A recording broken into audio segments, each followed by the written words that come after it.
et qui nous ramène les informations de la panique qui est aujourd'hui au cœur des milieux stratégiques français. Si vous seulement citer la France, je peux parler de toute l'Europe et des États-Unis. Une panique extraordinaire. La question est celle-ci. Ils sont debout. Comment ils font? En plus, leurs arguments sont imbattables. C'est ce qu'on a dit encore hier dernièrement. C'est Babouvier qui le lui a dit. Si tu viens de citer le nom. Mais Babouvier est au cœur des stratégies, n'est-ce pas, médiatiques, géopolitiques françaises. Donc je pense que cet exemple-là, donc on n'est pas à ce niveau où on cherche encore. Afrique Média ne cherche pas à se faire connaître. Il est connu, il s'est imposé. Il a inventé un type de journalisme. Il a imposé au monde. Et ça fait référence. Ça fait changer les choses de bouche, c'est clair. Maintenant le débat est celui-ci, Guy Fodop. Un grand média, vous dites que c'est un grand média, je vous le conseille, au niveau de sa machine, sa capacité à se projeter dans le monde. Mais il est évident que si un grand média de ce type peut détacher tout un service de son conglomérat technique pour enquêter sur Afrique Média, la conclusion logique est celle-ci. Je dis bien conclusion logique. Afrique Média est déjà au-dessus de New York Times. Parce que New York Times ne fait pas les enquêtes n'importe comment. Pour que New York Times décide de faire une enquête de ce type, il faut qu'elle reçoive un mot d'ordre. Elle doit recevoir un ordre de sa tutelle, indiquant et démontrant que ces gens-ci sont devenus extrêmement dangereux pour nous. Si nous ne faisons rien sur ces gens-ci, on est fini. Donc vous partez de ce principe. Afrique Média n'a jamais diligenté une enquête comme New York Times. On fait quoi avec ça? Quand nous n'étions pas New York Times, on écrase la bêtise, comme on dit au quartier. Pourquoi New York Times? On a réglé ça depuis parce que nous, on a obligé le Congrès américain à se réunir pour voter une loi qui fait honte à tout, qui est la honte de l'Amérique aujourd'hui au XXIe siècle. Ils sont allés voter une loi qui dit qu'on interdit, on va tuer, on va faire des coups d'État, on va tuer, assassiner les gens qui commercent avec la Russie. Cette loi démontre que l'Amérique, c'est un petit pays, elle a perdu la bataille. Mais si l'Amérique, patron de New York Times, a perdu la bataille, New York Times maintenant se réveille pour dire qu'ok, on a enquêté sur ces gens-là. Ils sont petits. Deuxième démonstration de leur petitesse. Parce que si vous nous mettez au niveau de New York Times, j'en prends avec vous. Moi, je peux venir là pour ça des fois. Le débat, c'est la supériorité de l'Afrique Média sur New York Times. Deuxième argument pour ça. Si on est un grand média, puisqu'on appelle ça grand média, je pense quand même que si vous avez une réputation à défendre, cette exigence d'excellence va s'imposer dans le cadre d'un travail comme celui-ci. Qui mérite d'être équilibré. Alors, est-ce que Afrique Média, est-ce que les responsables d'Afrique Média ont été abordés avant la publication de cet article? Bien sûr que non. Oui, mais vous êtes même dans ce qu'on appelle les élémentaux d'une enquête. Vous êtes les élémentaux. Moi, je vais vous démontrer quelque chose. En ne situant pas sur ce terrain, mais qui est extrêmement valable dans le code, comme on appelle la déontologie dans le journalistique, et ce qu'on appelle les critères de validité d'une enquête digne de ce nom. C'est qu'on aurait dû approcher Afrique Média, vous approcher pour voir. Mais ça, ils ne peuvent pas le faire. Ça surprend ceux qui ne connaissent pas New York Times. Nous, on n'est pas surpris. C'est un média impérialiste. C'est un média qui vit et ne vit que pour défendre le système impérialiste. Donc, si on vous approche du Fondop, ça va, leur enquête va tomber à l'eau. Aussi simple que ça. Donc, le fait de ne pas vous approcher, c'est une option. C'est une option qui explique ce qu'il y a derrière cette enquête. Et tout ce que je vais vous exposer, pour vous démontrer que nous sommes supérieurs à New York Times. C'est que vous ne pouvez pas faire une enquête de New York Times pour déboucher sur un mensonge. Vous ne pouvez pas faire une enquête comme celle-là. Vous êtes New York Times, on vous connaît comme étant vraiment le parangon du journalisme. Et à la fin, vous débitez un mensonge le plus absolu. Celui qui ment est plus faible. C'est celui qui est faible qui veut mentir. C'est le faible qui veut mentir, c'est un plus grand que lui. New York Times étant extrêmement faible face à Afrique Média est obligé de mentir. Le mensonge c'est quoi? C'est de dire au monde entier que Afrique Média c'est un média qui est porté par la Russie. Qui dans le monde entier peut croire un truc comme ça? Le débat est celui-ci. Pour ceux qui connaissent New York Times et qui ont longtemps dit que c'est un grand média, mais c'est de faire le travail simple. Pourquoi un grand média entre guillemets ment sur Afrique Média? Pourquoi il ment? Pourquoi il débite un mensonge absolu? Ça ne vous rappelle pas, docteur Douma, les grands médias scientifiques qui avaient menti sur le Covid? Vous vous souvenez de ce grand média anglais, j'ai oublié le nom, référence scientifique. Bon, mon collègue, maître jamais connaît ça, j'ai oublié le nom. Non, c'est pas ERA, c'est un média, j'ai oublié, ça va te revenir, tu connais le nom. C'est un média scientifique. et qui est reconnu dans le monde scientifique. Quand il dit une chose, oui, je veux bien le nom, ça va venir. Quand il dit une chose, il n'y a pas de débat. Ce média a été attrapé en flagrant délit de mensonge scientifique par rapport au Covid. Il s'est discrédité. Pourquoi? Ceux qui ne connaissaient pas comment ça fonctionne ont longtemps cru que c'était un grand média parce qu'on l'a présenté comme tel. Mais devant les vrais enjeux, oui, tu as trouvé. Devant les vrais enjeux, ce média est obligé de mentir sur le Covid. Eh bien, Guy Fondop, New York Times, entre guillemets, est dans la même situation. Un supposé grand média, avec des grands moyens, qui fait rêver les journalistes que quand un gars travaille à New York Times, il se va dire je travaille à New York Times. Parce qu'on a brûlé la tête des gens faisant croire que c'est un grand journal. Donc un grand journal, un grand média, un média qui peut s'installer dans tous les coins du monde et tout et tout. C'est une affaire d'argent. C'est parce qu'on a l'argent qu'on a un grand média. C'est pas la même chose. Voilà, ils ont l'argent, on sait où ça vient. On peut dire que c'est un grand média. Voilà donc le plus grand média au monde. Qui va donc enquêter sur Afrique Média pour mentir. Deuxième argument de la supériorité qu'il faut d'Afrique Média sur New York Times. Troisième argument logique, c'est que mais, il débute un mensonge et il ne sait pas que le monde entier sait qu'il ment. C'est encore plus grave. Maintenant, bon, quand vous voulez imposer un mensonge et que les gens savent que c'est un mensonge, ça veut dire quoi? On est dans quel registre? C'est le registre du journaliste. Parce qu'un journaliste a au moins peur de sa réputation. Si on te prend 2 fois en train de mentir, ça te pose un problème. Sauf si tu es un journaliste français. Tu travailles au monde, machin et consort, ils mentent, ils sont connus, ils n'ont rien à défendre, ils vivent de ça.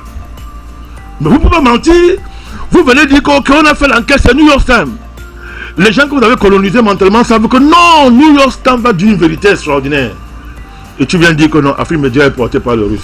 Tout le monde sait que c'est pas vrai. Mais New York Times l'a dit. Ce sont des petits. Sont petits qui font. Vous êtes dans une bataille que vous avez gagnée depuis.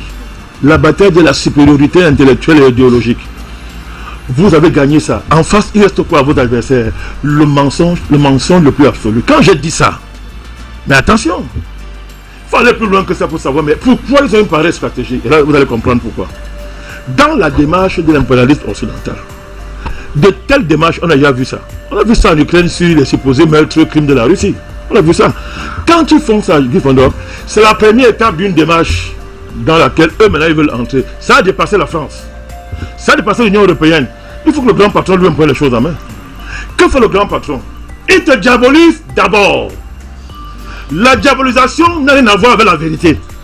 La diabolisation cible un certain type de public et prépare l'opinion à une deuxième phase d'action. C'est ça qui nous intéresse maintenant. La deuxième phase d'action. On diabolise. Tout le monde sait que ce n'est pas la Russie qui a créé Afrique Média. Il y a longtemps, Afrique Média vit depuis bientôt, maître, c'est 12 ans, 13 ans. 13 ans. La Russie a commencé à revenir il n'y a pas 2 ans au Mali. Donc c'est connu de tout le monde. Bon, Macron a commencé à dire ça. Mais vous savez que mais qui est plus idiot que Macron? Parce que les gens intelligents parlent de Macron. C'est un idiot dans son pays, là on l'appelle. Mais les gars, tout le monde l'appelle idiot. Il est même fou. Toutes les classes politiques françaises l'appellent fou. C'est nous qui l'appelons fou. Tous les gens l'appellent fou. Donc il a commencé à faire ça. Maintenant les Américains prennent la main. Guy Fondop, cette affaire, il faut mettre ça en parallèle avec la loi qui a été votée par l'une des chambres. Cette loi dit ceci. Cette loi dit qu'on peut tuer ce qu'on appelle pro-russe. Absolument. C'est écrit dans cette loi. On peut renverser un président s'il est pro-russe. C'est dans cette loi. On peut déclarer la guerre à un pays s'il est pro-russe. C'est écrit dans ces documents, dans cette loi. C'est l'une des lois les plus réactionnaires de l'histoire de l'humanité. On n'a pas encore vu ça. Mais l'Amérique a voté cette loi. Parce qu'étant battue, elle n'arrive plus à supporter le rythme de la géopolitique mondiale. Elle retrouve ce qu'elle a toujours été, un État sauvage, absolument sauvage, dirigé par des sauvages. Cette enquête de New York Times vise à justifier le rangement d'Afrique Média dans le spectre des médias que l'État américain se donne le droit de détruire, d'attaquer, de démanteler. Si vous analysez ça autrement, vous n'avez pas compris pourquoi New York Times est obligé de mentir, propager un mensonge. C'est clair. Maintenant, le débat est celui-ci. En ont-ils les moyens? C'est important parce que il faut que vous me lancez comment vous soyez sûr de vous. Est-ce que Washington, à travers petit New York Times, a les moyens de réaliser son projet? Mais moi, j'ai dit, mais il faut pas. C'est seulement il dit qu'ils sont petits. L'État américain a quel moyen de nous affronter? Vous me regardez avec les gros yeux comme l'habitude, mais il parle de quoi? C'est une puissance machin comme ça. Mais c'est pas qu'il dit que c'est une puissance, c'est ton problème. Cela peut aussi, peut-être pour ajouter un peu d'eau à votre moulin et mieux comprendre, président Bandakani, un journaliste a été assassiné en plein Saint-Pétersbourg. Il s'appelle Vladen Tataski d'ailleurs, on était en direct lors d'une édition du débat panafricain quand on a appris, quand on a été informé, voilà, de l'explosion d'un cadeau qu'un touriste lui avait offert, et donc qui a explosé par la suite, et la seule réaction qu'il y a eu dans la presse occidentale était que c'était un journaliste pro-russe. Et donc à partir de là, le cas en lui-même, selon l'opinion occidentale, ne paraissait plus comme étant un assassinat, comme étant un acte terroriste. Alors, vous avez tout compris. Ma question pour mieux vous relancer est de savoir, est-ce qu'on doit ici voir la préparation véritable d'une répression contre des journalistes, des intervenants d'Afrique Média, ou alors une exposition de ceux-ci à une sorte de vindicte des services de contre-espionnage occidentaux? C'est de ça qu'il s'agit. Mais vous avez tout compris, Guy Fondon. Je savais que vous avez compris, mais là, vous êtes dans la pédagogie journalistique pour arriver à faire comprendre à tout le monde que voilà l'enjeu. Parce que vous avez dit pourquoi New York Times ment. New York Times sait qu'elle est en train de mentir. Mais il fallait un procédé. Il fallait un procédé admis dans le milieu. Et surtout que dans le milieu, on accepte que ça fait partie de nos canons d'action. Ça n'a pas la vérité, ils s'en fichent de la vérité. Les Américains, ils savent que la vérité veut dire quoi. Les Américains savent que la vérité veut dire quoi. Puisque si connaissaient la vérité, ils n'auraient pas assassiné les Indiens. Ils n'auraient pas pratiqué l'esclavage. Ils s'en fichent de la vérité. C'est de ça qu'il s'agit. Il faudra qu'on justifie, n'est-ce pas, auprès de l'opinion publique, entre guillemets, le fait qu'on puisse assassiner des journalistes d'Afrique Média, s'en prendre au panneau d'Afrique Média, en disant que non, ce sont des pro-russes. Si tu es pro-russe, on te tue, c'est pas un crime. C'est quand tu es ukrainien, on te tue, ça devient un crime. Quand tu es ukrainien, on te tue, c'est un crime pour le monde. Mais si tu es pro-russe, on te tue, c'est pas un crime. Il y a des antécédents historiques aux États-Unis. Le macartisme, c'était quoi? Le macartisme a structuré la pensée politique et idéologique américaine, a structuré la partie de l'État américain dans le sens d'une criminalisation la plus absolue dans l'histoire. Entre guillemets, c'est de faire quoi? De traquer les communistes. Mais il suffisait d'être un simple dissident, allez, on te mettait communiste, on t'assassinait. Il suffisait d'être un militant de la cause civique noire, allez, on t'assassinait. Parce qu'il suffisait à monsieur, il s'appelait ce voyou là, ouvert, je crois ce voyou là, ce fameux, même quand c'était un sénateur ou un sénateur, mais ouvert, lui c'était le chef du service secret américain pendant très longtemps. Il suffisait simplement qu'il mette communiste, c'est tout. Il discute une femme avec quelqu'un aux États-Unis, il met communiste, il tabac. Pourtant, c'était une querelle de quelqu'un, il ognait ton épouse, ou bien ta copine. Donc, c'est ça qui s'est dit. On est dans le cadre d'une espèce de néo-macartisme aux États-Unis, absolument, qui vise, n'est-ce pas, à redonner aux États-Unis une espèce de légalité pour couvrir la criminalité de l'État profond américain, qui décide de pourchasser tout ce qu'elle appelle opposants pro-communistes, n'est-ce pas, pro-russes, dans le monde pour les intérêts géopolitiques américains. Ma question demeure. En a-t-elle les moyens? Écoutez, c'est parce que ce qui a marché hier, il y a 40-50 ans, a marché, que ça marchera aujourd'hui. Deuxièmement, vous ne voulez pas le monopole de la violence. Parce qu'il faut le dire. Nul n'est le monopole de la violence. Il suffit de s'organiser. Il faut s'organiser. Si on veut seulement rester à ce niveau. Mais si les Américains assassinent les militants vont s'organiser aussi. Pour faire payer à l'Amérique ce qu'elle nous fera payer. C'est pas compliqué dans l'histoire. C'est l'histoire. C'est pas compliqué. Sauf si nous, on ne prend pas et dit que non, oh, ce sont les Américains, machin, ils n'en ont pas les moyens, dit Fondon. Parce que. Ne se taira pas. Non, c'est pas l'Amérique qui peut nous faire taire. C'est qui l'Amérique? C'est pas l'Amérique qui peut nous faire taire. Ils sont tellement légers. La preuve, c'est que Guy Fondon, vous êtes au courant du processus qui a permis l'émergence non seulement de cette chaîne, mais de toute la dynamique qui est, n'est-ce pas, autour qu'a généré cette chaîne. C'est une dynamique aujourd'hui afro-mondiale. Mais les Américains, ils ne voyaient pas ça. Ils sont surpris, bien ils voyaient. Ils voyaient, mais ils n'ont pas pu contenir la menace. Mais ce n'est pas maintenant qu'ils vont se lever contre cette menace. Et les choses doivent être... Si l'Amérique fait d'Afrique Média sa cible, Afrique Média va faire des États-Unis et de leurs dirigeants notre cible. Ça veut dire quoi? Ça ne veut pas dire qu'ils n'ont pas pu être notre cible, ça ne veut pas dire ça. L'Amérique étant le temple de l'impérialisme a toujours été d'office notre cible. Mais je parle dans cette dimension où on allait voter une loi qui peut justifier que demain on assassine Dr Douma, on assassine Papa Basileki, on assassine Bertrand Tassinda, on assassine Maître Momo et tous les panélistes qui viennent ici sur le prétexte qu'ils sont pro-russes. Alors moi je suis en train de dire qu'on ne laissera pas faire ça. Et la plus grande erreur que l'Amérique fera, c'est de toucher à un seul cheveu d'un véritable panafricaniste. Écoutez-moi bien, parce que là, j'entre au fond de l'affaire. La plus grande erreur que feraient les États-Unis d'Amérique, je parle à mon deux visions. Moi, je n'ai pas d'âme, je n'ai pas de garde-corps. Mais je dis ceci, la plus grande erreur que fera ce petit pays qu'on appelle les États-Unis, de toucher un seul cheveu d'un panafricaniste, elle verra. Mais qu'elle essaye. Qu'elle essaye. Elle verra. Mais d'autres n'ont pas essayé. Pourquoi on est là? Parce que les gens n'ont pas essayé. Les gens ont essayé. Ils ont compris qu'il veut mieux pour eux de ne pas le toucher que de franchir la ligne rouge. Parce que la puissance qui est derrière ce mouvement, la puissance qui est derrière ce mouvement panafricaniste est une puissance qui est de loin supérieure au petit pays qu'on appelle les États-Unis et ses petits dirigeants. C'est une puissance historique qu'on n'a pas encore vue. C'est ça qui explique la montée et le maintien décennal, plus que décennal désormais. Ça fait plus de 10 ans qu'on est ici. On a tout vu. On a tout vu. Tout vu.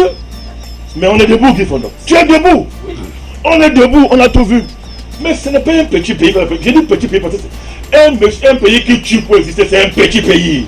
Même si elle a accumulé la puissance, ça demeure un petit pays. L'histoire nous enseigne que les empires qui s'élèvent sur la base du crime, du vol, du mensonge, du pillage, durent quelques années et s'écroulent comme un château de quoi? Un château de cartes.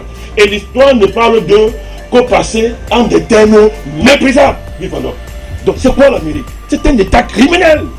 C'est un État qui passe son temps à détruire d'autres États. Le problème du monde s'appelle l'Amérique. Le monde est comme ça à cause de l'Amérique. Alors, quoi qu'on règle ça en tuant, en assassinant, en intimidant, mais il n'y a que des Yankees. Il n'y a que des Yankees. C'est-à-dire des gens mal élevés. Un Yankees, c'est un sauvage, c'est un homme brutal. Qu'on appelle Yankees. Un Yankee, c'est quelqu'un qui ne vit que par rapport au Far West. C'est pas le Far West. C'est un endroit qu'on a inventé dans la tête des Yankees qui consiste à dire que bon, il n'y a rien là-bas, effaçons-les, tuons-les, alors arrachez-les bien. C'est ça le Far West, monsieur. Parce que le Far West était un endroit habité par les autochtones. Les Indiens. On a nié leur humanité pour aller prendre leur terre en disant Far West. Les Indiens ils étaient moins que les pigeons. Tu tues 10 Indiens, c'est comme la chasse aux pigeons. Tu as tué 10 pigeons. Alors tu étais à la chasse. Quand tu rentres, on te décore. On dit que tu es un vrai Américain. Tu es un vrai type. Donc si on veut faire Gryffondor, les caractéristiques principales d'un Américain, dans leur héroïsme là, n'est-ce pas? Ben, c'est le Far West. C'est le Far West. On dit que assassiner les gens. Assassiner les gens. Donc un pareil État, Gryffondor, ne peut pas nous intimider avec ces méthodes qui relèvent, n'est-ce pas, l'époque de la guerre froide. L'humanité a avancé et ne retourne pas, retourner en arrière. Nous disons à l'ambassadeur américain qui est Yaoundé, qui regarde, et au service secret américain qui ont monté tout ça et qui nous regarde. On vous regarde en face. On ne vous craint pas. Vous n'êtes rien. Vous n'êtes rien. Vous n'avez pas le monopole de la puissance. Nous connaissons d'où vient la puissance. Pour avoir vu le monde avant vous pendant très longtemps et avoir couvert la croissance de l'humanité jusqu'à un certain âge, nous connaissons d'où vient la puissance. Nous avons expérimenté ça. Nous avons compris qu'il y a puissance et puissance. Il y a un type de puissance dont il faut s'éloigner. Et il y a la vraie puissance qu'il faut rechercher. Notre média est basé sur cette vraie puissance. Nous on parle. Nous dénonçons les injustices. Nous faisons ce que la Constitution américaine a élevé au niveau d'une valeur universelle. C'est eux-mêmes qui ont dit que tout homme né avait des droits naturels. C'est pas écrit dans la Constitution. Avait des droits naturels qu'aucun État inviolable, qu'aucun État, aucune puissance, aucun pouvoir ne peut violer. C'est dans leur Constitution. Dans leur Constitution. La question de savoir si cette Constitution est universelle. Dans ce cas, nous sommes concernés par ça. Si nous ne sommes pas concernés, alors c'est un papier, c'est un chiffon qu'on appelle Constitution des États-Unis, c'est un papier de propagande. Mais on n'a pas attendu ça pour savoir que nous sommes l'humanité, puisque l'humanité est née avec nous. Donc il faut donc pas de peur à la maison, il n'y a pas de peur à avoir à la maison. On est habitué à ça, on est habitué à ces menaces-là, on est habitué à ça. Nous sommes préparés, suffisamment armés, n'est-ce pas, pour affronter les agitations des États-Unis à travers ce que vous appelez New York Time, vous appelez New York Time, vous appelez ça, le temps de New York. Nous on parle du temps de l'Afrique, nous ne parlons pas le temps de New York. Nous ne conjuguons pas le temps de New York, nous conjuguons le temps de l'Afrique. Nous en foutons le New York Times. Nous c'est New Africa Times. C'est ça qui nous intéresse. Et c'est pour ça il faut affronter la fureur de New York Times agissant pour le compte de l'impérialisme américain. Nous sommes préparés, nous sommes debout. Merci à vous, Président Bandakani. Alors, vous avez mis voilà l'accent là où on pourrait effectivement voir toute la véracité qui peut y avoir derrière une telle prise de position ou alors une telle enquête. Et on a cité d'ailleurs quelques cas qui pourraient venir davantage rajouter de l'eau à votre moulin. Je vais en citer encore un autre, la fille d'Alexandre Douguine, qui est un essayiste russe, voilà, qu'ils avaient d'abord préalablement positionné comme étant proche de Vladimir Poutine. Ils avaient dit qu'il était l'idéologue de Vladimir Poutine et sa fille a été victime d'un attentat. Et tout ce que la presse occidentale a dit, c'est que c'est la fille de l'idéologue de Vladimir Poutine qui avait été, voilà, et donc qui avait été tuée, et que quelque part, comme pour dire quelque part que ça ne comptait pas. Oui. Mais c'est ça qu'il s'agit. Et vous parlerons le droit de l'homme. Après, vous parlez le droit de l'homme, vous parlerons de la démocratie, tout. Non, Guy Fondop, on devait arriver à ce stade. Comment panafricanisme évolue? Il faut savoir identifier les étapes qui sont franchies. Quand vous voyez ça arriver, c'est qu'on est arrivé à un bon endroit. J'avais toujours dit ici que quand on va gratter la France, Washington va sortir du trou. J'avais dit ça depuis ici, non? Quand vous allez gratter l'Union européenne, gratter la France, et que ça va les dépasser, Yankees va sortir avec ses bottillons, sa ceinture et le fusil sur la ceinture. Pour tuer, ils ne savent que faire ça. Je l'avais dit ici, mais on y est. Ça veut dire que le combat panafricaniste avance à grands pas. C'est tout ce que ça veut dire, Guy. Ça avance à grands pas et que Afrique Média doit être conscient davantage de sa responsabilité. Vous l'êtes, je vous en sais rien, vous le savez. Et ce que ça veut dire, que bon, c'est nous là qui sommes au cœur dans cette bataille. C'est Afrique Média qui est au cœur de cette bataille. Et parce qu'on est au cœur de cette bataille, Guy Fondop, nous allons corriger les Américains. C'est les Américains qui ont dépassé, c'est la dernière frontière pour libérer l'Afrique.